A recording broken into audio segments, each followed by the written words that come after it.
പിന്നണിയിൽ പ്രവർത്തിക്കുന്നവർ, വളരെ താല്പര്യത്തോടുകൂടെ ഇതറിയുന്നതിനും മനസ്സിലാക്കുന്നതിനും പഠിക്കുന്നതിനുമായിട്ട് കടന്നു വന്നിരിക്കുന്ന എല്ലാവരെയും സാക്ഷി അപ്പോളജറ്റിക്സിൻ്റെ സ്നേഹ അഭിവാദനങ്ങൾ നിങ്ങൾ അറിയിക്കുകയാണ്. ഇപ്പോൾ ഇവിടെ വന്നിരിക്കുന്ന പലരും പലവിധമായിരിക്കുന്ന ചിന്തകൾ, ആശയ സംഘടനകൾ ഒക്കെ ഈ വിഷയത്തോടുള്ള ബന്ധത്തിൽ നിങ്ങളുടെ മനസ്സിൽ ഉരുത്തിരിയുന്നുണ്ട് എന്ന് ഞങ്ങൾ മനസ്സിലാക്കുന്നു. എന്നാൽ ഒരു ചരിത്ര ഭൂമികയിൽ നിന്നുകൊണ്ട് ഇതിനെ മനസ്സിലാക്കേണ്ടുന്ന, പഠിക്കേണ്ടുന്ന ഒരാവശ്യകതയാണ് സാക്ഷി ഇങ്ങനെ ഒരു പ്രോഗ്രാം ഇവിടെ അവതരിപ്പിക്കുന്നതിന് മുഖാന്തരമായി തീർന്നിട്ടുള്ളത്. തെറ്റിദ്ധരിപ്പിക്കപ്പെട്ട അനേക വിഷയങ്ങൾ ലോക ചരിത്രത്തിൽ വിഷയങ്ങളിൽ നമുക്ക് കാണുവാനായിട്ട് സാധിക്കും. ആ തെറ്റിദ്ധാരണ ഒരു പക്ഷേ നമ്മുടെ അറിവില്ലായ്മ കൊണ്ടോ നമ്മുടെ താല്പര്യക്കുറവ് കൊണ്ടോ ആയിരിക്കാം സാധ്യതയുണ്ട്. എന്നാൽ അതിലുപരിയായി നമ്മുടെ ചില കുറവുകൾ വരുന്ന നാളുകളിൽ നമുക്ക് വലിയ ദുഃഖത്തിനിടയായി തീരരുത് എന്നുള്ള ചിന്തയാണ്, അറിയാതെ പോയല്ലോ എന്നുള്ള മനോവ്യസനത്തിന് ഇടയായി തീരരുത് എന്നുള്ള ചിന്തയാണ് ചില സഹോദരങ്ങൾ അല്ലെങ്കിൽ ഒരു കൂട്ടം ചെറുപ്പക്കാർ ഇങ്ങനെ ഒരു ഉദ്യമവുമായിട്ട് ഇവിടെ കടന്നു വന്ന് ഇങ്ങനെ നിങ്ങളെ അഭിസംബോധന ചെയ്ത് ഈ വിഷയം നിങ്ങളുടെ മുമ്പിൽ അവതരിപ്പിക്കുന്നതിനിടയായി തീർന്നിട്ടുള്ളത്. ഒരു പക്ഷേ ഈ വിഷയത്തെ പ്രതികൂലമായി ചിന്തിക്കുന്ന, മനസ്സിലാക്കുന്ന, പ്രതികരിക്കുന്ന ആളുകൾ ഇതിനോടുകൂടെ കടന്നു വന്നിട്ടുണ്ടാകും എന്ന് ഞങ്ങൾ ചിന്തിക്കുകയാണ്. അങ്ങനെ കടന്നു വന്നിട്ടുള്ളവർക്ക് ഞങ്ങൾ പറയുന്ന വിഷയത്തോടുള്ള ബന്ധത്തിൽ, ഞങ്ങൾ അവതരിപ്പിക്കുന്ന പഠനത്തോടുള്ള ബന്ധത്തിൽ ഏത് ചോദ്യവും ചോദിക്കുവാനും അതിന് ഉത്തരം നൽകുവാനും ഞങ്ങൾ സദാ സന്നദ്ധരാണ്. എന്നാൽ ഈ പ്രോഗ്രാമിൻ്റെ സുഗമമായ നടത്തിപ്പിന് ചില പ്രത്യേക ക്രമീകരണങ്ങൾ ചെയ്തിട്ടുള്ളത് കൊണ്ട് നിങ്ങളുടെ സംശയങ്ങളും ചോദ്യങ്ങളുമൊക്കെ ചില പേപ്പറുകളിൽ എഴുതി ഞങ്ങൾക്ക് തന്നു കഴിഞ്ഞാൽ അതിനുള്ള ഉത്തരം കൃത്യമായ സമയത്ത് ഞങ്ങൾ ഈ വേദിയിൽ നൽകുന്നതാണ് എന്ന് പ്രത്യേകം ഓർപ്പിക്കുന്നു. വളരെ വിചിത്രമായ ചിന്താഗതികൾ കൂടെയാണ് ഞങ്ങൾ ഈ പ്രോഗ്രാമിൻ്റെ അവതരണവുമായിട്ട് പലരെയും സമീപിച്ചപ്പോൾ അവർ ഞങ്ങളെ എതിരേറ്റത്. അതിന് കാരണം ഇന്ന് വാർത്താ മാധ്യമങ്ങളിൽ നിറഞ്ഞു നിൽക്കുന്നൊരു വിഷയം ഞങ്ങളെടുത്ത് കൈകാര്യം ചെയ്യുന്നത് ഏത് തലത്തിൽ നിന്നുകൊണ്ടാണെന്ന് അവർക്ക് മനസ്സിലാക്കുവാനുള്ള കുറവ് കൊണ്ടായിരിക്കും എന്ന് ഞങ്ങൾ ചിന്തിക്കുക. എന്നാൽ അതിനെല്ലാം ഒരു മാറ്റം വരുവാൻ, ചില കാര്യങ്ങൾ നമ്മൾ മനസ്സിലാക്കിയതും നമ്മൾ ഉൾക്കൊണ്ടതുമായിരിക്കുന്ന ആശയത്തിൽ വിഭിന്നമാണെങ്കിലും സത്യമെന്ത് എന്ന് മനസ്സിലാക്കുവാൻ, സത്യത്തെ അന്വേഷിക്കുവാൻ, സത്യത്തെ കണ്ടെത്തുവാൻ, സത്യത്തോടുള്ള നമ്മുടെ കൂറ് പുലർത്തുവാൻ ഈ സദസ്സ് നിങ്ങൾക്ക് വളരെ ഗുണകരമായ ഫലം നൽകും എന്ന് ഞങ്ങൾ ചിന്തിക്കുകയാണ്. അങ്ങനെ ഈ മീറ്റിങ്ങിലേക്ക് കടന്നു വരുവാൻ പല പ്രതികൂലങ്ങളുണ്ടായിട്ടും കടന്നു വന്ന എല്ലാവരെയും ഒരിക്കൽ കൂടെ സാക്ഷിയുടെ പേരിൽ സ്വാഗതം അർപ്പിച്ചുകൊണ്ട് ഇന്നത്തെ പ്രോഗ്രാമിൻ്റെ ഇൻട്രൊഡക്ഷൻ നിങ്ങളെ അറിയിക്കുന്നതിന് വേണ്ടി പാസ്റ്റർ വിനോദിനെ ക്ഷണിച്ചുകൊള്ളും.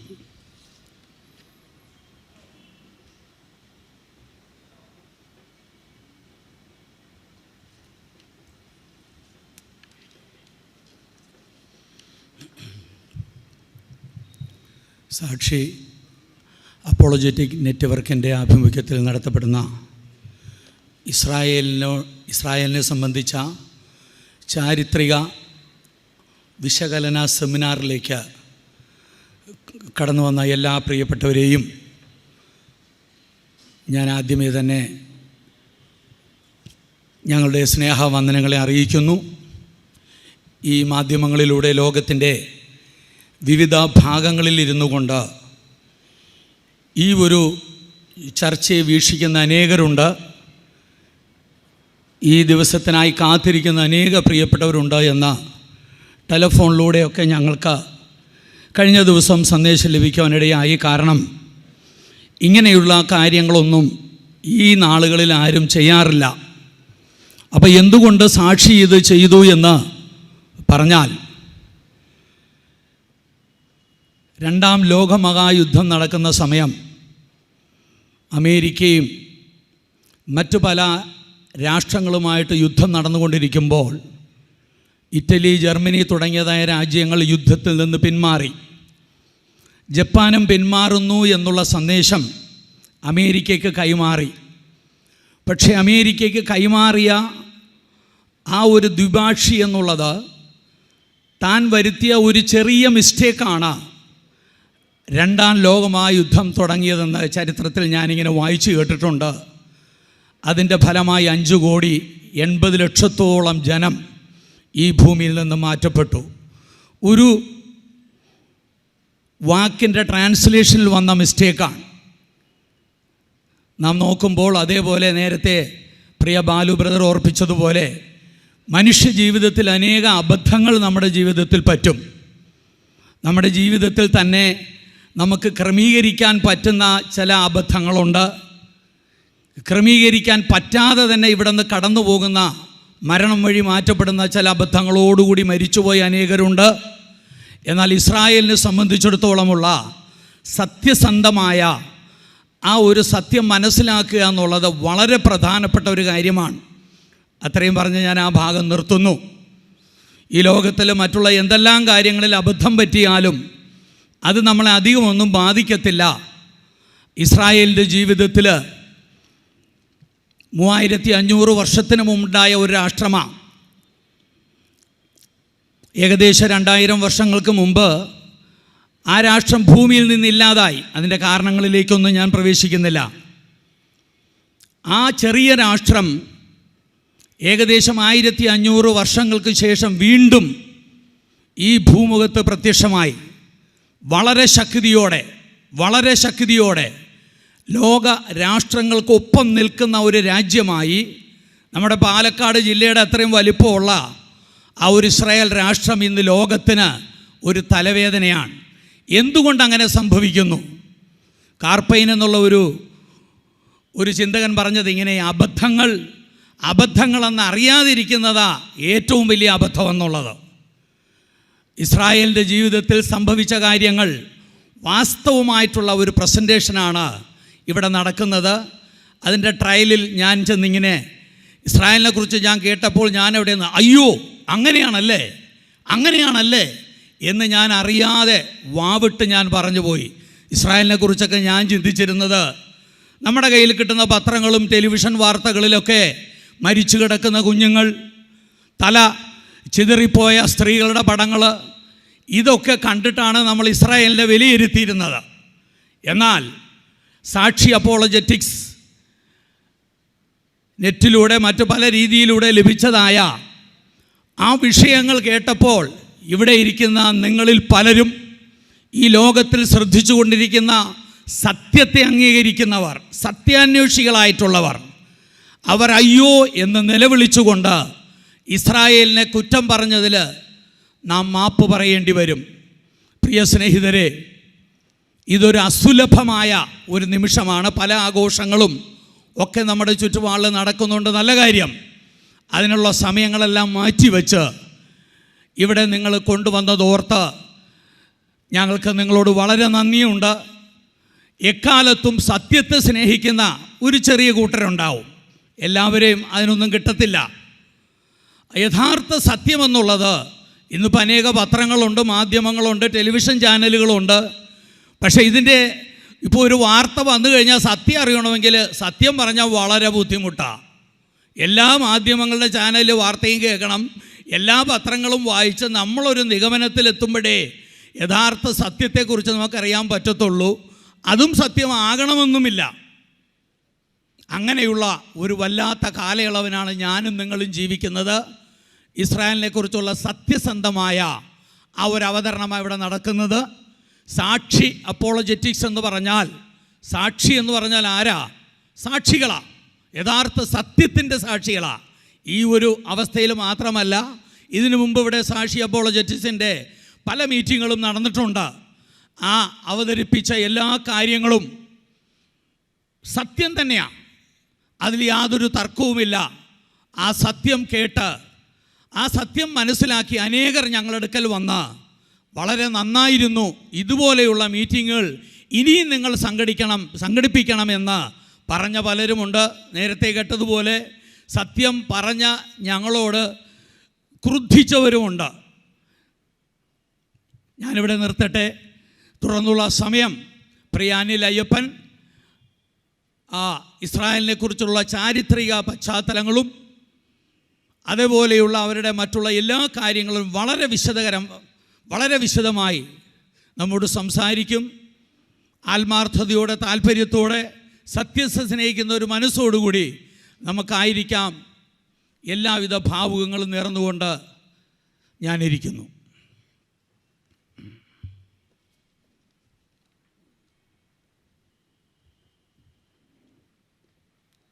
സാക്ഷി പൊളിറ്റിക്സ് നെറ്റ്വർക്ക് പല വിലപ്പെട്ട പ്രവർത്തനങ്ങളും കഴിഞ്ഞ നാളുകളിൽ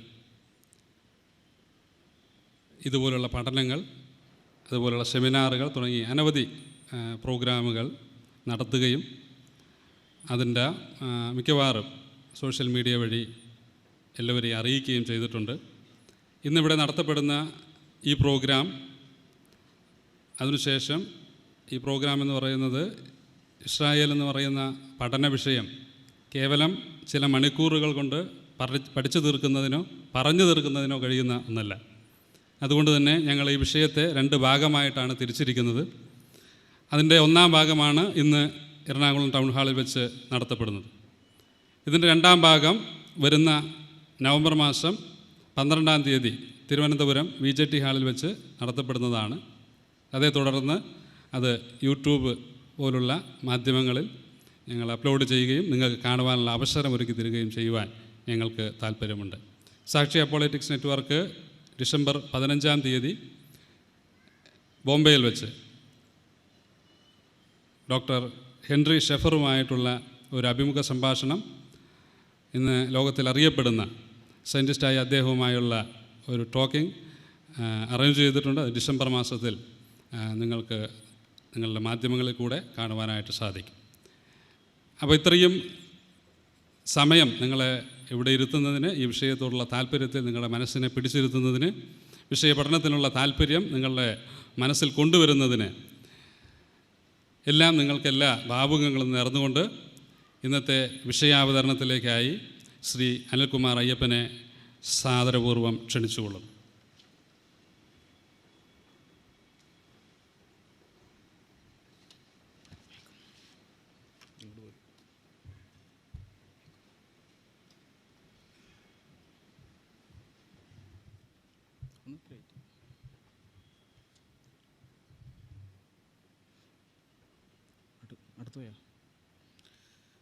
വേദിയിലും സദസ്സിലും ഉപവിഷ്ടരായിരിക്കുന്ന എല്ലാ പ്രിയപ്പെട്ടവർക്കും യൂട്യൂബ് ലൈവ് വഴി ലോകത്തിൻ്റെ പല ഭാഗങ്ങളിലിരുന്ന് ഞങ്ങളുടെ ഈ പ്രഭാഷണം കേട്ടുകൊണ്ടിരിക്കുന്ന എല്ലാ പ്രിയപ്പെട്ടവർക്കും സാക്ഷി അപ്പോളജറ്റിക്സ് നെറ്റ്വർക്കിൻ്റെ പേരിലുള്ള സായാഹ്ന വന്ദനം പ്രാരംഭമായി ഞാൻ നേർന്നുകൊള്ളുന്നു. ഇസ്രായേൽ പ്രചരണവും യാഥാർത്ഥ്യവും എന്ന പേരിൽ ഞങ്ങൾ സംഘടിപ്പിച്ചിരിക്കുന്ന ഈ പ്രോഗ്രാം ഏതെങ്കിലും രാഷ്ട്രീയ പാർട്ടിക്കോ സംഘടനയ്ക്കോ പ്രസ്ഥാനങ്ങൾക്കോ മതത്തിനോ അനുകൂലമായിട്ടുള്ളതല്ല, അതുപോലെ തന്നെ പ്രതികൂലമായിട്ടുള്ളതുമല്ല. അത് ഞാൻ ആദ്യമേ തന്നെ പറയാൻ താല്പര്യപ്പെടുന്നു. ജനാധിപത്യ രാജ്യമായ ഇന്ത്യയിൽ ജനാധിപത്യത്തിൻ്റെ ചട്ടക്കൂടിനകത്ത് പ്രവർത്തിക്കുന്ന ഏതൊരു രാഷ്ട്രീയ പാർട്ടിക്കാകട്ടെ, മതത്തിനാകട്ടെ, സംഘടനയ്ക്കാകട്ടെ, പ്രസ്ഥാനത്തിനാകട്ടെ, അതിൻ്റെ വളർച്ചയ്ക്ക് ആവശ്യമായ വിധത്തിലുള്ള നയങ്ങൾ തീരുമാനിക്കാനും സ്വീകരിക്കുവാനുള്ള സ്വാതന്ത്ര്യമുണ്ട്. അത് ഭരണഘടന നൽകിയിരിക്കുന്ന സ്വാതന്ത്ര്യമാണ്. ആ സ്വാതന്ത്ര്യത്തിൽ സാക്ഷി ഒരിക്കലും കൈകടത്തുന്നതല്ല. അത് അവരവരുടെ ഇഷ്ടമാണ്. എന്നാൽ വ്യാജമായ കാര്യങ്ങൾ പ്രചരിപ്പിച്ചുകൊണ്ട്, തെറ്റായ കാര്യങ്ങളെ അവതരിപ്പിച്ചുകൊണ്ട് തങ്ങളുടെ പ്രസ്ഥാനത്തെയോ സംഘടനയെയോ മതത്തെയോ പാർട്ടിയെയോ ഒക്കെ വളർത്തുക എന്ന് പറയുന്നത് ശരിയായൊരു കാര്യമല്ല. അങ്ങനെയുള്ളത് തുറന്നു കാണിക്കേണ്ട ധാർമ്മിക ബാധ്യത ഞങ്ങൾക്കുണ്ട് എന്ന് സാക്ഷി വിചാരിക്കുന്നു. അതുകൊണ്ടാണ് ഇങ്ങനെ ഒരു പ്രോഗ്രാം ഇന്ന് ഇവിടെ സംഘടിപ്പിക്കേണ്ടി വന്നത്. ഞങ്ങളങ്ങനെ ഇസ്രായേലിനെ സംബന്ധിച്ച സത്യസന്ധമായ വിവരങ്ങൾ തുറന്നു പറഞ്ഞുകൊണ്ട് കേരളത്തിൽ ഇതുവരെ നടത്തിയിട്ടുള്ള എല്ലാവിധമായ വ്യാജ പ്രചരണങ്ങൾക്കും മറുപടി പറയണമെന്നാണ് ആഗ്രഹിക്കുന്നത്. അപ്പോൾ അങ്ങനെ ഞങ്ങൾ മറുപടി പറയുമ്പോൾ അത് താൻ വിശ്വസിക്കുന്ന പ്രത്യയശാസ്ത്രത്തിനോ സംഘടനയ്ക്കോ പാർട്ടിക്കോ മതത്തിനോ അവമതിപ്പുണ്ടാക്കുന്നു എന്ന് ആർക്കെങ്കിലും തോന്നുന്നുണ്ടെങ്കിൽ അവർക്ക് ഏത് സമയത്ത് വേണമെങ്കിലും ഇവിടെ നിന്ന് എഴുന്നേറ്റ് പോകുവാനുള്ള സ്വാതന്ത്ര്യമുണ്ട് എന്നുള്ള കാര്യം കൂടെ ഓർമ്മിപ്പിക്കുകയാണ്. കേരളത്തിലെ മാധ്യമങ്ങൾ വസ്തുനിഷ്ഠമായും സത്യസന്ധമായും ചരിത്ര വിവരങ്ങളെ റിപ്പോർട്ട് ചെയ്തിരുന്നുവെങ്കിൽ ഇങ്ങനൊരു പ്രോഗ്രാം ഞങ്ങൾക്ക് സംഘടിപ്പിക്കേണ്ടി വരുമായിരുന്നില്ല എന്നുള്ളത് കൂടെ ഓർമ്മിപ്പിച്ചുകൊണ്ട് വിഷയത്തിലേക്ക് പ്രവേശിക്കാൻ ആഗ്രഹിക്കുന്നു. ഇന്നത്തെ പ്രോഗ്രാം ഞങ്ങൾ അവതരിപ്പിക്കുന്നത് 7 ശീർഷകങ്ങളിലാണ്. ആ ശീർഷകങ്ങൾ ഞാൻ പറയാം. ഒന്നാമത്തത് ഇസ്രായേലിനെ കുറിച്ചുള്ള വർത്തമാനകാല വ്യാജ പ്രചരണങ്ങളും അവയുടെ യാഥാർത്ഥ്യവും, പാലിവുഡ് തന്ത്രങ്ങൾ. 2 PLOയും ഹമാസും ഭീകര പ്രവർത്തനങ്ങളും. 3 ഇസ്രായേലിൻ്റെ സഹിഷ്ണുത. 4 ഇന്നത്തെ പലസ്തീനികൾ ആരാണ്, അവർ എവിടെ നിന്ന് വന്നു. 5ാമത്തെ ശീർഷകം ഇസ്രായേലിലെയും പലസ്തീനിലെയും ന്യൂനപക്ഷങ്ങളുടെ യഥാർത്ഥ അവസ്ഥ. 6ാമത്തെ ഇസ്രായേലിൻ്റെ ചരിത്രമാണ്. അതിനൊരു 9 ഉപശീർഷകങ്ങൾ കൂടെ നൽകിയിട്ടുണ്ട്. ഒന്ന് ബിബ്ലിക്കലായിട്ടുള്ള ചരിത്രം, പിന്നെ ക്രിസ്തുവിന് ശേഷമുള്ള ചരിത്രം, പിന്നെ പലസ്തീൻ എന്ന പേര് ഈ ഇസ്രായേൽ പ്രദേശത്തിന് ആരാണ് ചുമത്തിയതെന്നുള്ള കാര്യം, പിന്നെ യാസർ അറഫാത്തിൻ്റെ അവകാശവാദവും ചരിത്ര വസ്തുതകളും തമ്മിൽ പൊരുത്തപ്പെട്ടു പോകുന്നുണ്ടോ, ഇനി ഈ ഭൂപ്രദേശത്തെ ഇസ്രായേൽ എന്ന് പറയുന്ന ഭൂപ്രദേശം എങ്ങനെയായിരുന്നു നാം പരിശോധിക്കുന്നു, അതിനെ വീണ്ടും ഹരിതാപമാക്കി തീർത്തത് ആരാണെന്നുള്ളത് നാം നോക്കുന്നുണ്ട്. പിന്നെ അറബി കുടിയേറ്റം ഉണ്ടായിട്ടുണ്ട്, അതിനെക്കുറിച്ച് ആരും ഇവിടെ പറഞ്ഞു കേട്ടിട്ടില്ല, അത് നമ്മൾ വിശദമായിട്ട് പരിശോധിക്കുന്നു. ഇസ്രായേൽ രാഷ്ട്രം ഇവിടെ പ്രചരിപ്പിക്കപ്പെടുന്നത് പോലെ അധിനിവേശത്തിലൂടെ ഉണ്ടായ ഒരു അക്രമ രാഷ്ട്രമാണോ, അതുപോലെ നവീന ഇസ്രായേൽ രാഷ്ട്രം എന്തുകൊണ്ട് ഇസ്ലാമിനൊരു മതപ്രശ്നമായിട്ട് നിലനിൽക്കുന്നു. പിന്നെ ഞങ്ങളോട് ചോദിക്കാറുള്ള സാധാരണ എല്ലാവരും ഇങ്ങനെയുള്ള കാര്യങ്ങൾ ഞങ്ങൾ ഇസ്രായേലിനെ സപ്പോർട്ട് ചെയ്തുകൊണ്ട് ഞങ്ങൾ സംസാരിക്കുമ്പോൾ ഞങ്ങളോട് ചോദിക്കാറുള്ള ചോദ്യങ്ങളാണ്. അതിലൊന്ന്, പ്രധാനപ്പെട്ട ഒന്ന്, അതിന് മറുപടി പറയേണ്ടതുണ്ട്. അത് ക്രിസ്തുവിൻ്റെ കൊലയാളികളായ യഹൂദന്മാരെ ക്രിസ്ത്യാനികൾ എന്തിന് പിന്തുണയ്ക്കണം. 7ാമത്തെ ശീർഷകം ഉപസംഹാരമാണ്, എന്തുകൊണ്ട് ഇസ്രായേൽ നിലനിൽക്കണം എന്നുള്ളത്. അങ്ങനെ ഈ 7 പോയിൻ്റുകളിലായിട്ട് വിഷയം അവതരിപ്പിക്കാൻ താല്പര്യപ്പെടുന്നു. ഇതിൽ ഇസ്രായേലിനെ കുറിച്ചുള്ള വർത്തമാനകാല വ്യാജ പ്രചരണങ്ങൾ, അവയുടെ യാഥാർത്ഥ്യങ്ങളെക്കുറിച്ച് നമുക്കൊന്ന് പരിശോധിച്ച് നോക്കാം. നാം അധിവസിക്കുന്ന ഈ കാലഘട്ടത്തിലെ ഏറ്റവും പ്രധാനപ്പെട്ട ഒരു പ്രശ്നമാണ് ഇസ്രായേൽ പലസ്തീൻ സംഘർഷം. അത് ഈ കൊച്ചു കേരളത്തിൽ വരെ അലയൊലികൾ ഉണ്ടാക്കിക്കൊണ്ടിരിക്കുന്ന ഒരു പ്രശ്നമാണ്. ധാരാളം അതിൻ്റെ പേരിലുള്ള ഹർത്താലുകൾ, ബന്ദുകൾ പലപ്പോഴും അനുഭവിച്ചിട്ടുള്ളവരാണ് ഇവിടെ ഇരിക്കുന്ന നമ്മളെല്ലാവരും. അതിൻ്റെ ഭാഗമായിട്ട് തന്നെ വളരെ വലിയ ഒരു പ്രചരണതന്ത്രം കൂടെ നടക്കുന്നുണ്ട് ഇസ്രായേലിനെ സംബന്ധിച്ചുള്ള ഒരു പ്രൊപ്പഗണ്ട. ഇസ്രായേൽ ഒരു അക്രമ രാഷ്ട്രമാണ്, തെമ്മാടി രാഷ്ട്രമാണെന്നൊക്കെ പറയുന്നവർ അതിന് തെളിവായിട്ട് കൊണ്ടുവരുന്ന ധാരാളം ചിത്രങ്ങളുണ്ട്. ഇസ്രായേലിൻ്റെ ആക്രമണത്തിൽ പലസ്തീനിലെ കുഞ്ഞുങ്ങൾ കൊല്ലപ്പെട്ട് കിടക്കുന്ന ചിത്രങ്ങൾ. ആ ചിത്രങ്ങളുടെ സത്യാവസ്ഥ എന്താണെന്നുള്ളതാണ് വിശദീകരിക്കാൻ ആദ്യമായിട്ട് താല്പര്യപ്പെടുന്നത്. ഒരു ഉദ്ധരണിയിൽ നിന്ന് തന്നെ തുടങ്ങാം. നാസി പാർട്ടിയിലെ ഹിറ്റ്ലറിൻ്റെ നാസി സർക്കാരിലെ പ്രചരണ വിഭാഗം മന്ത്രിയായിരുന്ന ജോസഫ് ഗീബൽസ് എന്ന് പറയുന്ന വ്യക്തി, അദ്ദേഹത്തിൻ്റെ ഒരു പ്രശസ്തമായൊരു വാചകമുണ്ട്. ആ ഉദ്ധരണി അതൊരു കുപ്രസിദ്ധമായൊരു ഉദ്ധരണിയാണ്. അതിങ്ങനെയാണ്: ഒരു നുണ നിങ്ങൾ ശക്തിയായി ആവർത്തിച്ച് 100 വട്ടം പറഞ്ഞുകൊണ്ടിരുന്നാൽ കാലക്രമേണ അത് സത്യമാണെന്ന് ജനങ്ങൾ വിശ്വസിക്കും. ഇതാണ് ഗീബൽസ് പറഞ്ഞത്. ഒരു നുണ നിങ്ങൾ ശക്തിയായി ആവർത്തിച്ച് പറഞ്ഞുകൊണ്ടിരുന്നാൽ അവസാനം ജനങ്ങളത് സത്യമാണെന്ന് വിശ്വസിക്കാൻ തുടങ്ങും. ഇസ്രായേലിനെതിരായി ഇസ്രായേൽ വിരോധികൾ വർഷങ്ങളായി ചെയ്തുകൊണ്ടിരിക്കുന്നത് ഈ ഗീബൽസിയൻ തന്ത്രമാണ്. വാസ്തവത്തിൽ പലസ്തീനിലേതെന്ന് പറഞ്ഞ് നാം കാണുന്ന ചിത്രങ്ങളിൽ ഒരു 60% പലസ്തീനുമായി ബന്ധമുള്ളതല്ല. പലസ്തീനിലെ ചിത്രങ്ങളല്ല, വേറെ എവിടെയെങ്കിലും നടന്നതായിരിക്കാം, അല്ലെങ്കിൽ ഫോട്ടോഷോപ്പിലൂടെ കൃത്രിമമായി ഉണ്ടാക്കിയതായിരിക്കാം. ഇതുമായി ഒരു ബന്ധമുള്ളതല്ല. പക്ഷെ അത് ഇസ്രായേലിൻ്റെ അക്കൗണ്ടിലേക്ക് വയ്ക്കുകയാണ്. സിറിയയിൽ നടക്കുന്ന ആഭ്യന്തര യുദ്ധത്തിൽ കൊല്ലപ്പെടുന്ന കുഞ്ഞുങ്ങളുടെ ചിത്രങ്ങളൊക്കെ എടുത്തിട്ടാണ് പലപ്പോഴും പലസ്തീനിലേതെന്ന് പറഞ്ഞുകൊണ്ട്, ഇസ്രായേലിൻ്റെ ആക്രമണത്തിൽ പലസ്തീനിലേതെന്ന് പറഞ്ഞുകൊണ്ട് നാം കാണുവാനിടയാകുന്നത്. സിറിയയിൽ അല്ലെങ്കിൽ ഇറാഖിൽ അങ്ങനെയുള്ള പ്രശ്നകലുഷിതമായ മേഖലകളിൽ ജോലി ചെയ്യുന്ന ഡോക്ടർമാരാകാം, അല്ലെങ്കിൽ UN പ്രവർത്തകരാകാം, ചിലപ്പോൾ മിലിറ്ററിക്കാർ തന്നെയാകാം. അവർ ഇങ്ങനെയുള്ള ചിത്രങ്ങളെല്ലാം ഫേസ്ബുക്ക് വഴിയോ ഇൻസ്റ്റാഗ്രാം വഴിയോ വാട്സാപ്പ് വഴിയോ ഒക്കെ പ്രചരിപ്പിക്കുന്നുണ്ട്. അവരത് പ്രചരിപ്പിക്കുന്നത് ജനങ്ങൾ വാർത്ത അറിയണം, സത്യം അറിയണം എന്നുള്ള ഉദ്ദേശത്തിൽ അതങ്ങ് അവരിടുന്നു, അതോടെ തീർന്നു അവരുടെ. പക്ഷേ ആ ചിത്രങ്ങളെല്ലാം എടുത്തിട്ടാണ് ഇസ്രായേൽ വിരോധികളായവർ അത് ഇസ്രായേലിൻ്റെ ആക്രമണ ഫലമായി ഉണ്ടായതാണെന്ന് പറഞ്ഞുകൊണ്ട് നമ്മുടെ മുമ്പാകെ അവതരിപ്പിക്കുന്നത്. അങ്ങനെയുള്ള ചില ചിത്രങ്ങളാണ് നാം കാണാനായിട്ട് പോകുന്നത്. അതിൽ വെളിച്ചത്തിൻ്റെ ഇതുകൊണ്ട് ക്ലാരിറ്റി കുറവാണ്. ഒരു കൊച്ചു കുഞ്ഞിൻ്റെ നേരെ കുറച്ച് പട്ടാളക്കാർ തോക്ക് ചൂണ്ടി നിൽക്കുന്ന ചിത്രമാണ്. ഈ ചിത്രം യഥാർത്ഥത്തിൽ സിറിയയിലുണ്ടായതാണ്. ഇത് 2014 ജൂലൈ 10 ഇസ്രായേൽ സൈനികരുടെ ക്രൂരത എന്ന് പറഞ്ഞുകൊണ്ടാണ് സേവ് ഗാസ ടീമുകൾ ഇത് സമൂഹ മാധ്യമങ്ങളിൽ പ്രചരിപ്പിക്കാൻ തുടങ്ങിയത്. എന്നാൽ അതിനേക്കാളും 2 മാസം മുമ്പ് 2014 ഏപ്രിൽ 21 ഈ ചിത്രം ആദ്യമായിട്ട് പുറംലോകം കാണുന്നത്. അന്ന് അത് പോസ്റ്റ് ചെയ്ത വ്യക്തി പറഞ്ഞത് ഇത് സിറിയയിൽ അസദിൻ്റെ പട്ടാളം കുഞ്ഞുങ്ങളോട് ഇടപെടുന്നത് വളരെ ക്രൂരമായിട്ടാണെന്ന് പറഞ്ഞുകൊണ്ടിട്ട ചിത്രമാണത്. ആ ചിത്രം എടുത്തിട്ടാണ് ഇത് ഇസ്രായേൽ പടയാളികൾ ചെയ്യുന്ന ക്രൂരതയാണെന്ന് പറഞ്ഞുകൊണ്ട് നമ്മുടെ മുമ്പാകെ ഇവർ അവതരിപ്പിക്കുന്നത്. രണ്ടാമത്തത്, ഇത് ഈ ഫസ്റ്റത്തെ ചിത്രം ഇപ്പുറത്ത് വന്ന ചിത്രമാണ് ആദ്യത്തേത്. സിറിയൻ എയർലൈൻസ് അവിടുത്തെ സിവിലിയൻസിനെ ടാർഗറ്റ് ചെയ്യുന്നു എന്ന് പറഞ്ഞുകൊണ്ട് BBC റിപ്പോർട്ട് ചെയ്തതാണ്. BBC റിപ്പോർട്ട് ചെയ്ത ആ വാർത്തയിൽ ആ ചിത്രം എടുത്തിട്ടാണ്, വാർത്ത ഒഴിവാക്കിയിട്ട് ചിത്രം മാത്രം എടുത്തിട്ട് പറയാണ് ഗാസ അണ്ടർ അറ്റാക്ക് എന്ന് പറഞ്ഞുകൊണ്ട് പ്രചരിപ്പിക്കുന്നത്. യഥാർത്ഥത്തിൽ ഇത് സിറിയയിലെയാണ്. ഇനി അടുത്ത ക്ലിപ്പ് ബ്രദർ. ഇതിൽ ആ വലത്തുവശത്ത് കാണുന്നതാണ് ഒറിജിനൽ ഫോട്ടോ. അതും സിറിയയിലെയാണ്. ഒരമ്മയും കുഞ്ഞും കൊല്ലപ്പെട്ടു സിറിയയിൽ. പക്ഷെ പിന്നീട് ആ ചിത്രം സമൂഹ മാധ്യമങ്ങളിൽ പിന്നെ ഭയങ്കരമായി പ്രചരിച്ചു കൊണ്ടിരുന്നത് ഇസ്രായേലിൻ്റെ ആക്രമണ ഫലമായി പലസ്തീനിലെ ഒരു യുവതിയും കുഞ്ഞും കൊല്ലപ്പെട്ടു എന്ന് പറഞ്ഞുകൊണ്ടാണ്. അടുത്തത്,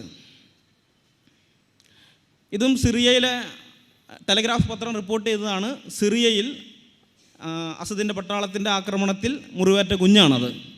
പക്ഷേ പിന്നീടത് വന്നത് ഇസ്രായേലിൻ്റെ ആക്രമണത്തിൽ പരിക്കേറ്റ കുഞ്ഞെന്ന് പറഞ്ഞുകൊണ്ടാണ്. ഇനി അടുത്തത്, ഇതും സിറിയയിലെ ഒരു ഫോട്ടോയാണ്. സിറിയയിലെ ബാഷർ അസദിൻ്റെ സൈന്യം കുഞ്ഞുങ്ങളെ കൊല്ലുന്നതിനെക്കുറിച്ച് സിറിയൻ ഹ്യൂമൻ റൈറ്റ്സ് അസോസിയേഷൻ ഇട്ട ഫോട്ടോ ആണ്. പക്ഷെ അതും എടുത്തിട്ട് ഇസ്രായേലിൻ്റെ അക്കൗണ്ടിലേക്കാണ് സേവ് ഗാസ ടീമുകൾ പ്രചരിപ്പിച്ചത്. അടുത്തത്, സിറിയയിലെ ആഭ്യന്തര യുദ്ധത്തിൽ ജോർദാനിലേക്ക് പലായനം ചെയ്യാൻ ശ്രമിക്കുന്ന സിവിലിയൻസിനെ സിറിയൻ സൈന്യം ആക്രമിക്കുന്നു എന്ന് പറഞ്ഞു കൊണ്ടുവന്ന വാർത്തയാണ്. പക്ഷെ ആ വാർത്തയും പിന്നീട് സാമൂഹ്യ മാധ്യമങ്ങളിൽ പ്രചരിച്ചത് ഇസ്രായേലിൻ്റെ അതിക്രമം എന്നുള്ള നിലയിലാണ്. ഇനി അടുത്തത്, ഇത് ഇറാഖിലെ സമാവ എന്ന് പറയുന്ന ബാഗ്ദാദിൻ്റെ അവിടെ നിന്ന് ഒരു 250 കിലോമീറ്റർ തെക്ക് കിഴക്കായിട്ടുള്ളൊരു പട്ടണമാണ് സമാവ. അവിടെ ഒരു കാർ ബോംബ് സ്ഫോടനത്തിൽ 2 കാലുകളും നഷ്ടപ്പെട്ട ഒരു കുഞ്ഞിൻ്റെ ചിത്രമാണത്. ഇറാഖിൽ സംഭവിച്ചതാണ്. പക്ഷെ പതിവ് പോലെ ഇസ്രായേലിൻ്റെ അക്കൗണ്ടിലാണ് നമ്മളതെല്ലാം കണ്ടത്. അടുത്തത്, ഇത് സിറിയയിൽ കൊല്ലപ്പെട്ട കുഞ്ഞാണ്. പക്ഷേ ഗാസയിലെ കുഞ്ഞായിട്ടാണ് ഇന്ന് ഈ ചിത്രങ്ങൾ കാണുന്നത്. പലപ്പോഴും ഞാൻ ഇസ്രായേലിനെ സപ്പോർട്ട് ചെയ്തുകൊണ്ട് സംസാരിക്കുമ്പോൾ എൻ്റെ മുമ്പാകെ മുസ്ലിം സുഹൃത്തുക്കളും അതുപോലെ ഇസ്രായേൽ വിരോധികളും ഈ ചിത്രം എടുത്തിട്ടാണ് പ്രതിരോധിക്കാൻ ശ്രമിക്കാറുള്ളത്. അടുത്തത്, ഇതും സിറിയയിലെ മുകളിലുള്ളതാണ് ഒറിജിനൽ. അത് സിറിയയിലെ ചിത്രമാണ്. 2012 ഒക്ടോബർ 25 സിറിയയിൽ നിന്നുള്ള ചിത്രമായിട്ടാണ് അത് ആദ്യമായിട്ട് പോസ്റ്റ് ചെയ്യുന്നത്, പുറലോകം കാണുന്നത്. പക്ഷേ പിന്നീട് അൽ അക്സ ബ്രിഗേഡ്, അത് സാധാരണ വ്യക്തികളല്ല, ഹമാസ് എന്ന് പറയുന്ന ഗാസ ഭരിക്കുന്ന ഹമാസ് എന്ന രാഷ്ട്രീയ പാർട്ടിയുടെ സൈനിക വിഭാഗമാണ് അൽ അക്സ ബ്രിഗേഡ്. ആ അൽ അക്സ ബ്രിഗേഡാണ് അത് പോസ്റ്റ് ചെയ്തിരിക്കുന്നത്. ഇസ്രായേലിൻ്റെ ആക്രമണത്തിൽ കുഞ്ഞ് നഷ്ടപ്പെട്ട പിതാവ് എന്ന് പറഞ്ഞുകൊണ്ട് അൽ അക്സ ബ്രിഗേഡാണത് പിന്നീട് പോസ്റ്റ് ചെയ്തത്. ഇനി ഇത് അതിനേക്കാളും രസമാണ്. ഇത് ഹമാസ് ഇസ്രായേലിലേക്ക് ഒരു ചാവേർ ബോംബ് സ്ഫോടനം നടത്തിയിട്ടുണ്ട്, മനുഷ്യ ബോംബ് ആക്രമണം. അത് 2002 2002 മാർച്ച് 9 ആ ആക്രമണം നടത്തിയത്. ആ ആക്രമണത്തിൽ ഏകദേശം 11 ഇസ്രായേലികൾ കൊല്ലപ്പെട്ടു, യഹൂദന്മാർ 11 പേര് കൊല്ലപ്പെട്ടു, 54 പേർക്ക് പരിക്കേൽക്കുകയും ചെയ്തു. അതാണ് ആ മുകളിൽ കാണുന്ന ഫോട്ടോ. എന്നാൽ വർഷങ്ങൾ കുറേ കഴിഞ്ഞു, 2002 ഇപ്പോൾ 15 വർഷം കഴിഞ്ഞല്ലോ. ഇപ്പോൾ അതേ ഫോട്ടോ എടുത്തിട്ട് ഹമാസിൻ്റെ ആക്രമണത്തിൽ കൊല്ലപ്പെട്ട യഹൂദന്മാരുടെ ഫോട്ടോ എടുത്തിട്ട് പറയുകയാണ് ഇവർ പലസ്തീനികളാണ്, ഇസ്രായേലിൻ്റെ ആക്രമണത്തിൽ കൊല്ലപ്പെട്ടവരാണെന്ന്. ഹമാസിൻ്റെ ആക്രമണത്തിൽ കൊല്ലപ്പെട്ടവരുടെ ഫോട്ടോ എടുത്തിട്ടാണ് ഇത് പറയുന്നത്. ഇനി അടുത്തത്, ഇതും അങ്ങനെ തന്നെ. ഇസ്രായേൽ ആക്രമണത്തിൽ പരിക്കേറ്റ കുഞ്ഞെന്ന് പറഞ്ഞുകൊണ്ടൊക്കെയാണത് ഇറക്കിയിരിക്കുന്നത്. പക്ഷേ അവരതൊന്ന് ഫോട്ടോ ഒന്ന് എഡിറ്റ് ചെയ്യേണ്ടതായിരുന്നു, ഫോട്ടോഷോപ്പ് ചെയ്യേണ്ടതായിരുന്നു. കാരണം രക്ഷാപ്രവർത്തകൻ്റെ മാറിലെ ബാഡ്ജ് കണ്ടോ, അത് ഇസ്രായേലിലുള്ള കിര്യത്ത് മലാഖി എന്ന് പറയുന്ന സിറ്റിയിലെ രക്ഷാപ്രവർത്തകരുടെ ബാഡ്ജാണത്. ഇത് യഥാർത്ഥത്തിൽ ഹമാസിൻ്റെ റോക്കറ്റ് ആക്രമണത്തിൽ പരിക്കേറ്റ കുഞ്ഞാണ്. ഹമാസിൻ്റെ റോക്കറ്റ് ആക്രമണത്തിൽ ഈ കുഞ്ഞിന് പരിക്കേറ്റപ്പോൾ ആ കുഞ്ഞിനെയും എടുത്ത് ഒരു ഇസ്രായേലി രക്ഷാപ്രവർത്തകൻ ഓടുന്ന ചിത്രമാണിത്. അതെടുത്തിട്ടാണ് പറയുന്നത് ഇസ്രായേൽ ഗാസയിലേക്ക് റോക്കറ്റ് വിട്ടപ്പോൾ അവിടുത്തെ കുഞ്ഞിന് പരിക്ക് പറ്റിയെന്ന്. ഇനി അടുത്തത്, ഈ ചിത്രം നമ്മുടെ ആരുടെയും കണ്ണ് നനയിക്കുന്ന ഒന്നാണ്. ഒരു കുഞ്ഞിൻ്റെ തല തന്നെ അങ്ങ് പോയിരിക്കുന്നു.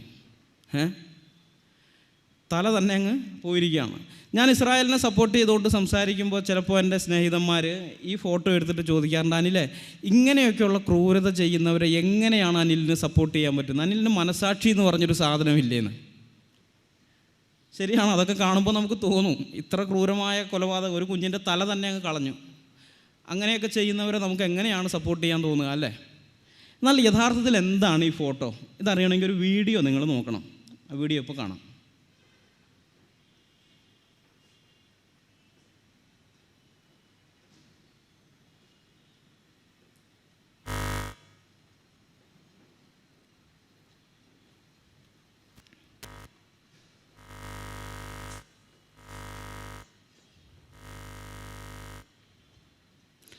ഇതൊരു സിനിമയിലെ, ഹോളിവുഡ് സിനിമയിലെ രംഗമാണിത്. ഫൈനൽ ഡെസ്റ്റിനേഷൻ 4 എന്ന് പറയുന്ന സിനിമയിൽ നാദിയ എന്ന് പറയുന്ന കഥാപാത്രം കൊല്ലപ്പെട്ട് കിടക്കുന്ന രംഗമാണ്. അതെടുത്തിട്ടാണ് പറയുന്നത് ഇസ്രായേലിൻ്റെ ആക്രമണത്തിൽ കൊല്ലപ്പെട്ട ഗാസ യുവതിയെന്ന്. ഹോളിവുഡൊക്കെ എടുത്തിട്ടാണ് ഇവർ ഇസ്രായേലിനെതിരെ പ്രചരിപ്പിക്കുന്നത്. ഇതൊക്കെ വിശ്വസിച്ചിട്ടാണ് പലപ്പോഴും നമ്മൾ ഇസ്രായേലിനെതിരെ ചിന്തിച്ചു പോകുന്നത്. കാരണം ഇത്രത്തോളം നമ്മൾ ഇറങ്ങി അന്വേഷിക്കാറില്ല. നമ്മളിത് കാണുമ്പോൾ തന്നെ വാർത്ത സത്യസന്ധമാണെന്നുള്ളതിൽ വിശ്വസിച്ച് പോവുകയാണ്. അടുത്തത്, ഇത് അൽ ജസീറ സംപ്രേഷണം ചെയ്തതാണ്. അൽ ജസീറ 2014 ആഗസ്റ്റ് മാസത്തിൽ ലൈവ്, ഗാസയിൽ നിന്നുള്ള ലൈവാണ്, ഗാസയിൽ നിന്നുള്ള ലൈവായിട്ട് സംപ്രേഷണം ചെയ്തതാണ്. അതിൽ കൊടുത്തിരുന്നത് ഇങ്ങനെയാണ്: ഇസ്രായേലിൻ്റെ ഷെല്ലാക്രമണത്തിൽ പരിക്കേറ്റ യുവാവും അദ്ദേഹത്തിൻ്റെ സ്നേഹിതനും എന്ന് പറഞ്ഞിട്ടാണ് കൊടുത്തത്. ഈ പലസ്തീൻ യുവാക്കളെ നിങ്ങൾക്ക് എവിടെയെങ്കിലും കണ്ടുപരിചയമുണ്ടോ? ആ പലസ്തീൻ യുവാക്കളെ വല്ല പരിചയമുണ്ടോ? ഒന്ന് സൂക്ഷിച്ചു നോക്ക്. ഒരു പലസ്തീൻ യുവാവ്, ആ മുഖത്ത് ചോര വാർന്നൊഴുകിക്കൊണ്ടിരിക്കുന്ന പലസ്തീൻ യുവാവിൻ്റെ പേര് അമിതാഭ് ബച്ചൻ എന്നാണ്. അദ്ദേഹത്തിൻ്റെ കൂടെ ഇരിക്കുന്ന പലസ്തീൻ യുവാവിൻ്റെ പേര് ധർമ്മേന്ദ്ര എന്നാണ്. സിനിമ ഏതാണെന്ന് മനസ്സിലായി കാണുമല്ലോ, ഷോലയാണ്. ഇന്ത്യൻ സിനിമാ ചരിത്രത്തിൽ ഏറ്റവും കൂടുതൽ റെക്കോർഡുകളിട്ടൊരു പടമാണ്. അതെടുത്തിട്ടാണ്, ഹോളിവുഡ് മാത്രമല്ല ഇവർ ബോളിവുഡും എടുത്തിട്ടാണ് ഇസ്രായേലിൻ്റെ അതിക്രമം എന്നുള്ള നിലയിൽ പ്രചരിപ്പിക്കുന്നത്. ഇത് നമുക്ക് തമാശയായിട്ട് തോന്നുമെങ്കിൽ നമ്മളൊന്ന് ചിന്തിക്കണം. നമ്മൾ ഇന്ത്യക്കാരായതുകൊണ്ട് നമുക്ക് മനസ്സിലായി ചിത്രം ഷോലയാണെന്ന്.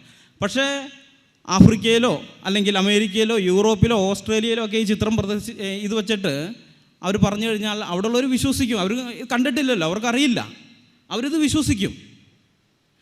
അപ്പോൾ ഇങ്ങനെയുള്ള പ്രചരണങ്ങൾ, ഇതാണ്ട് ലൈവ് എന്നും പറഞ്ഞാൽ കൊടുത്തിരിക്കുന്നത്. 75 റിലീസ് ചെയ്ത പടമാണ്. 2014 ഇത് അവർ സംപ്രേഷണം ചെയ്യുമ്പോൾ ലൈവ് എന്നും പറഞ്ഞ് സംപ്രേഷണം ചെയ്യുന്നത് 1975 റിലീസ് ചെയ്ത പടത്തിലെ സീനുകളാണ്. അപ്പോൾ ഇങ്ങനെ ഇതിപ്പോൾ ഇന്ത്യൻ സിനിമ ആയതുകൊണ്ട് നമുക്ക് മനസ്സിലായി.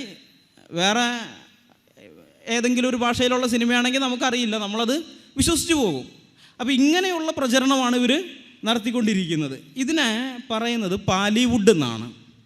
നിങ്ങൾ ഹോളിവുഡ് എന്ന് കേട്ടിട്ടുണ്ടാകും, ബോളിവുഡ് എന്നും കേട്ടിട്ടുണ്ടാകും, ചിലപ്പോൾ ടോളിവുഡ് തമിഴ്നാട്ടിലുള്ളതിനെ പറയുന്നതാണ്, ടോളിവുഡ് എന്ന് പറയാറുണ്ട്. പക്ഷെ പാലിവുഡ് എന്ന് പറഞ്ഞാൽ എന്താണെന്ന് മനസ്സിലായോ? അത് പലസ്തീനിൽ നിന്ന് ഇറങ്ങുന്ന ചിത്രങ്ങളാണ്. ഒരു വ്യത്യാസമുള്ളത് എന്താണെന്ന് വെച്ചാൽ ഹോളിവുഡിൽ നിന്നും ബോളിവുഡിൽ നിന്ന് ഇറങ്ങുന്നതൊന്നും യഥാർത്ഥമല്ല, അതൊരു എൻ്റർടൈൻമെൻറ്റ് മാത്രമാണെന്ന് കാണുന്നവർക്കറിയാം. ആ ഒരു മനോഭാവത്തിലായിരുന്നു കാണുന്നത്. പക്ഷേ പാലിവുഡിൽ നിന്ന് ഇറങ്ങുന്നത് സത്യസന്ധമാണെന്നുള്ള നിലയിലാണ് അവതരിപ്പിക്കുന്നത്. കാണുന്ന നമ്മളും അത് അങ്ങനെ തന്നെ വിശ്വസിച്ച് പോവുകയും ചെയ്യും. ഇതൊരു ഭയങ്കര ഇത് നമ്മൾ വിചാരിക്കുന്നതിൻ്റെ അപ്പുറത്ത് ഭയങ്കര ബിസിനസ്സൊക്കെയാണിത്. വളരെ കണ്ണിങ് ആയിട്ടുള്ള സംഭവങ്ങളാണ്. ഇതിൻ്റെ ഒരു വീഡിയോ ഇപ്പോൾ ഈ കുഞ്ഞിൻ്റെ മുഖം നോക്ക് നിങ്ങൾ. ഈ കുഞ്ഞ് കരയുന്നത് കാണുമ്പോൾ നമുക്ക് വിഷമം തോന്നുന്നില്ലേ? ഇല്ലേ? എന്നാൽ യഥാർത്ഥത്തിൽ എന്താണെന്ന് നോക്കാം. വീഡിയോ കണ്ടോ?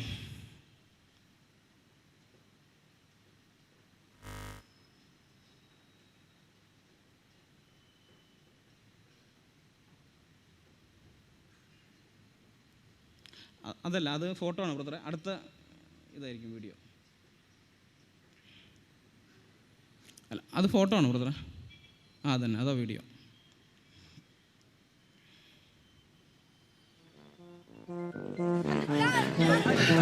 Jump, jump, jump! Come on!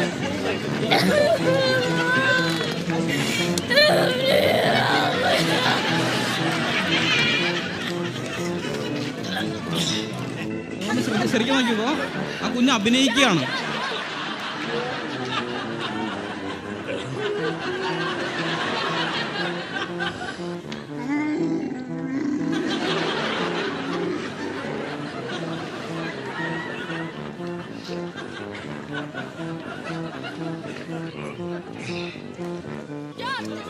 ഇത് നമ്മളെ പറ്റിക്കാൻ വേണ്ടി ക്യാമറയ്ക്ക് മുമ്പിലുള്ള അഭിനയമാണ്. നമ്മൾ ആ കുഞ്ഞിൻ്റെ കരച്ചിൽ, ഇതിപ്പോൾ മുൻപേ ഉള്ള ഷോട്ട് കണ്ടതുകൊണ്ട് നമുക്ക് മനസ്സിലായി ഇത് അഭിനയമാണെന്ന്. ആദ്യത്തെ ഭാഗം കട്ട് ചെയ്തിട്ടാണ് നമ്മുടെ മുമ്പാകെ സാധാരണ ഇത് വരാറ്. നമ്മൾ നോക്കുമ്പോൾ ഒരു കുഞ്ഞ് കരഞ്ഞുകൊണ്ടിരിക്കുന്നു, നമുക്ക് സഹതാപം തോന്നും. ഇനി അടുത്തൊരു ചിത്രം ഇത് കണ്ടോ? ഒരു മതഭ്രാന്ത് പിടിച്ച യഹൂദൻ ഒരു പാവം മുസ്ലിം സ്ത്രീയെ ചീത്ത വിളിക്കുന്നതാണ്. യെരുശലേമിൽ അലക്സ മോസ്കിനടുത്ത് നടന്നതായിട്ടാണ് ഇതിൻ്റെ പോസ്റ്റ് ചെയ്തപ്പോൾ, ഫേസ്ബുക്കിൽ പോസ്റ്റ് ചെയ്തപ്പോൾ അങ്ങനെയാണ് പറഞ്ഞിരിക്കുന്നത്. ആ സ്ത്രീയുടെ മുഖഭാവം കണ്ടില്ലേ? വളരെ പാവം അല്ലേ? എന്താണ് സംഭവിച്ചതെന്ന് അറിയണ്ടേ? വീഡിയോ കണ്ടോളൂ.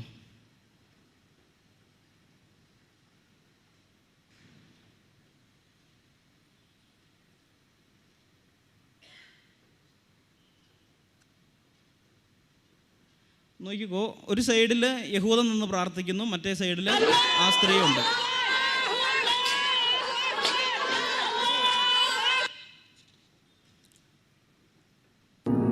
നിങ്ങൾ സൂക്ഷിച്ചു നോക്കിക്കോ, ആ പ്രാർത്ഥിച്ചുകൊണ്ട് നിൽക്കുന്ന യഹൂദന്റെ താടിക്ക് പിടിച്ചു വലിക്കുകയാണ് ആ സ്ത്രീ.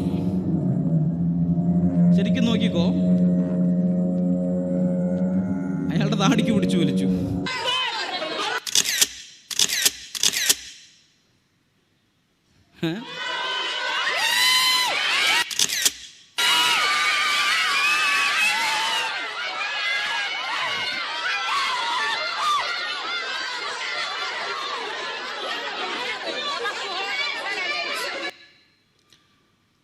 ഒരാൾ പ്രാർത്ഥിച്ചുകൊണ്ട് നിൽക്കുമ്പോൾ അതെവിടെയാണെന്ന് നോക്കണം. ഇസ്രായേലിൻ്റെ തലസ്ഥാനമായ യെരുശലേമിനകത്തുള്ള പള്ളിയിലാണ്. യഹൂദനാകെ ഒരേ ഒരു നാടേ ഉള്ളൂ, അത് ഇസ്രായേൽ മാത്രമാണ്. അപ്പോൾ അവൻ്റെ ആ ഒരേ ഒരു നാടിൻ്റെ അകത്ത് അതിൻ്റെ തലസ്ഥാനത്ത് നഗരിയിൽ നിന്ന് അവൻ പ്രാർത്ഥിക്കുമ്പോഴാണ് വേറൊരാൾ വന്ന് അവൻ്റെ താടിക്ക് പിടിച്ചു വലിക്കുന്നത്. സ്വാഭാവികമായിട്ട് ആരായാലും ചൂടായി പോവും, അത്ര അയാളും ചെയ്തിട്ടുള്ളൂ. പക്ഷെ നമ്മളൊന്ന് ചിന്തിക്കേണ്ടത്, ഇതൊന്നും വേറെ ആംഗിളിലും നോക്കണം. ഏതെങ്കിലും ഒരു മുസ്ലിം രാജ്യത്ത് ശരിയാ ഭരണം നിലവിലുള്ള മുസ്ലിം രാജ്യത്ത് ഒരു മുസൽമാൻ നിസ്കരിച്ചുകൊണ്ടിരിക്കുമ്പോൾ ഒരു അമുസ്ലിം, യഹൂദൻ തന്നെ വേണമെന്നില്ല, ഒരു അമുസ്ലിം വന്ന് അയാളുടെ താടിക്ക് തട്ടിയാൽ എന്തുണ്ടാവും? എന്തുണ്ടാവും? അവനെ ജീവനോടെ വിടുമോ? പച്ചയ്ക്ക് കത്തിക്കില്ലേ? ഇയാളാകെ ചൂടായതേ ഉള്ളൂ. പക്ഷെ ആ ഫോട്ടോ എടുത്തിട്ടാണ് പ്രചരിപ്പിക്കുന്നത്. ചുണ്ടങ്ങ കൊടുത്ത് വഴുതനങ്ങ വാങ്ങാമെന്ന് കാരണന്മാർ പറഞ്ഞത് ഇതാണ്. ഇനി അടുത്തത്, ഇത് ഈ പാലിവുഡിലെ മേക്കപ്പ് ആർട്ടിസ്റ്റുകളാണ്. നിങ്ങൾ അവരെയൊക്കെ ഒന്ന് പരിചയപ്പെട്ടിരിക്കുന്നത് നല്ലതാണ്. കണ്ടോ മേക്കപ്പ്?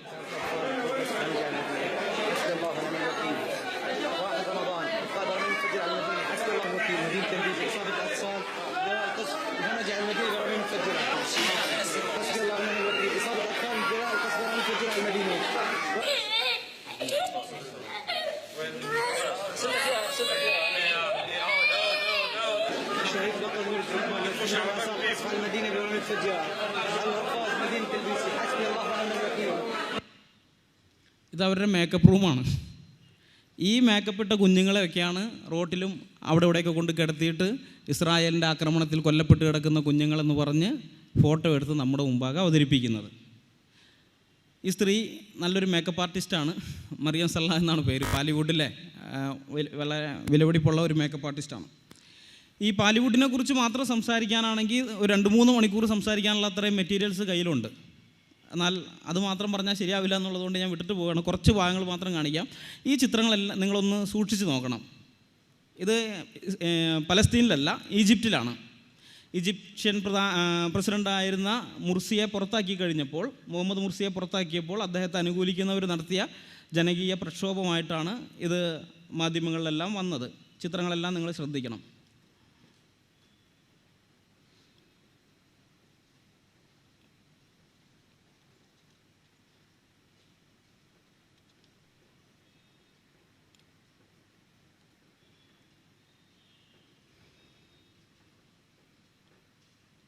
വീഡിയോ യഥാർത്ഥത്തിൽ എന്താണ് സംഭവിച്ചതെന്ന് അറിയാൻ നമുക്ക് ഈ വീഡിയോ കാണാം. നോക്കിക്കോട്ടെ.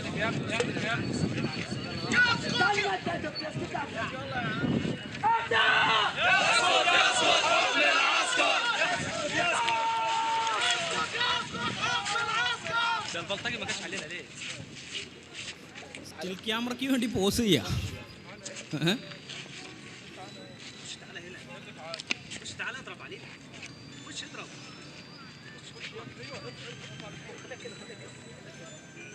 ഒരു പ്രക്ഷോഭം ഉണ്ടായിട്ടില്ല, പ്രകടനം ഉണ്ടായിട്ടില്ല. വെറുതെ റോട്ടിൽ സ്റ്റിൽ ക്യാമറയ്ക്ക് വേണ്ടി പോസ് ചെയ്യുന്നതാണ്.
ഇതെല്ലാം വെറും അഭിനയങ്ങളാണ്. ക്യാമറയ്ക്ക് മുന്നിലുള്ള അഭിനയങ്ങൾ മാത്രം. സത്യത്തിൽ ഇവരൊക്കെ ഹോളിവുഡിൽ അഭിനയിക്കാൻ പോയിരുന്നെങ്കിൽ ഓസ്കാർ അവാർഡ് ഇവർക്ക് മാത്രമേ കിട്ടുള്ളൂ, വേറെ ആർക്കും കിട്ടില്ല. അതുപോലത്തെ അഭിനേതാക്കളാണ് ഇവർ. ഇത് പലസ്തീനിലല്ല, ഈജിപ്തിലാണ്. എന്ന് വെച്ചാൽ പലസ്തീൻ മുസ്ലിങ്ങൾക്ക് മാത്രമല്ല ഇങ്ങനെ വ്യാജം പ്രചരിപ്പിച്ച ആൾക്കാരെ പറ്റിക്കുന്ന പരിപാടി ഈജിപ്തിലുള്ളവർക്കുണ്ട്. ഈജിപ്തിലുള്ളവർക്ക് മാത്രമാണോ? നോക്കാം, നമുക്ക് അടുത്തൊരു ഫോട്ടോ നോക്കാം. ഇത് അതല്ല, ഇത് പ്രചരിപ്പിക്കപ്പെടുന്നത് രോഹിംഗ്യൻ മുസ്ലിം, മ്യാൻമറിലുള്ളതാണ്. ബംഗ്ലാദേശിൽ നിന്ന് കുടിയേറിയ മുസ്ലിങ്ങളാണ് രോഹിംഗ്യ മുസ്ലിങ്ങൾ എന്ന് പറയുന്നത്.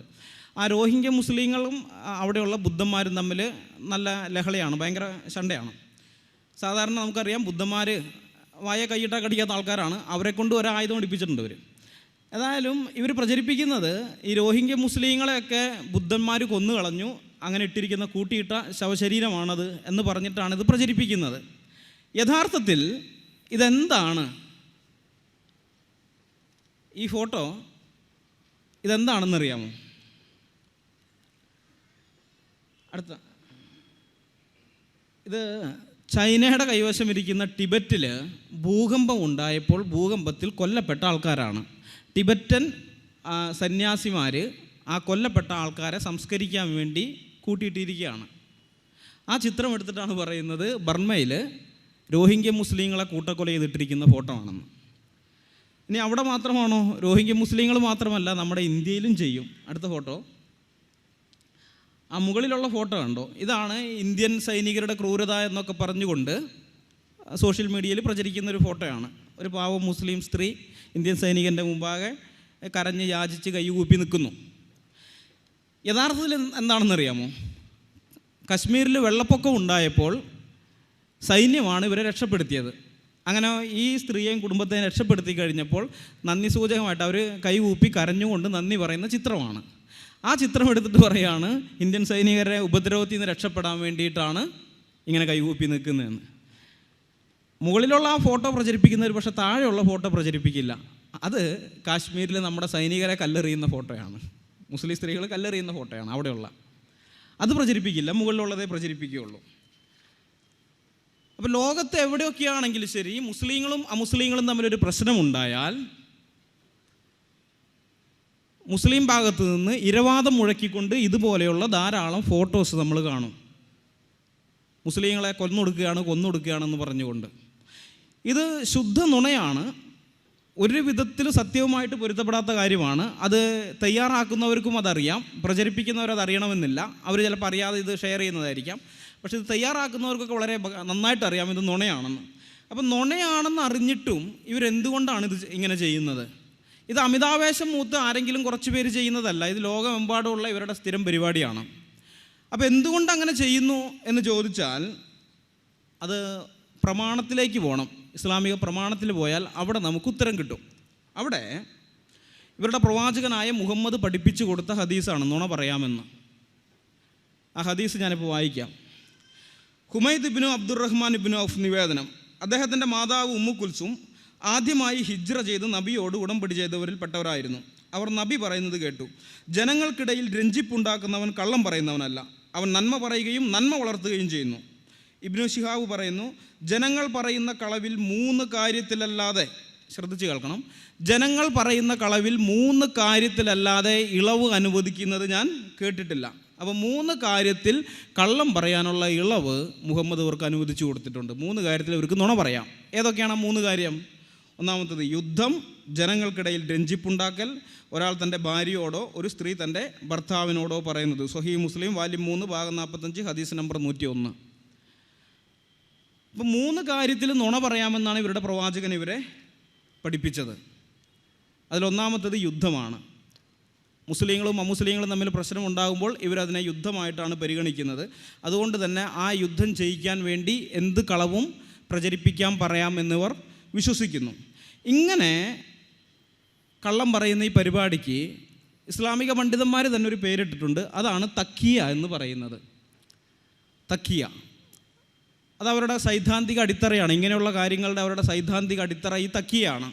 തക്കിയ എന്ന് പറഞ്ഞാൽ അനുവദനീയമായ കള്ളം, അല്ലെങ്കിൽ നിയമവിധേയമായ നുണ എന്നൊക്കെ അതിന് അർത്ഥം പറയാം. എന്ന് വെച്ചാൽ ചില കാര്യങ്ങളിൽ നുണ പറയാൻ അള്ളാഹു നിങ്ങൾക്ക് അനുവാദം തന്നിരിക്കുന്നു, അത് അള്ളാഹുവിൻ്റെ അടുക്കൽ കുറ്റകരമല്ല, അള്ളാഹു അത് നിയമലംഘനമായിട്ട് കാണില്ല, അത് നിയമവിധേയമാണെന്ന് മുഹമ്മദ് വരെ പഠിപ്പിക്കുകയും ആ പഠിപ്പിക്കൽ ഇവർ ഫോളോ ചെയ്യുകയും ചെയ്യുന്നു. അതുകൊണ്ടാണ് പലസ്തീനിലായാലും ഈജിപ്തിലായാലും മ്യാൻമറിലായാലും ചെച്നിയയിലായാലും ലോകത്ത് എവിടെയായിരുന്നാലും ഇതുപോലെയുള്ള കള്ളങ്ങൾ പറഞ്ഞ് മറ്റുള്ളവരെ വഞ്ചിക്കാനായിട്ട് ഇവർ ശ്രമിക്കുന്നത്. ജോസഫ് ഗീബൽസ് പറഞ്ഞത്, ഒരു നുണ 100 വട്ടം ആവർത്തിച്ച് പറഞ്ഞാൽ അത് സത്യമാണെന്ന് ജനങ്ങൾ വിശ്വസിക്കുമെന്നാണ്. പക്ഷെ അങ്ങനെ വരുമ്പോൾ സമയം കുറേ പിടിക്കും. ഒരാൾ തന്നെ 100 തവണ ഇങ്ങനെ വെറുതെ പറഞ്ഞുകൊണ്ടിരിക്കാൻ പറ്റുമല്ലോ, അവസരം വന്നാലല്ലേ പറയാൻ പറ്റുള്ളൂ. അപ്പോൾ അവസരം ഉണ്ടാക്കിയെടുക്കണം, അതൊക്കെ സമയം കുറേ പാടാം. അത് ആൾക്കാർ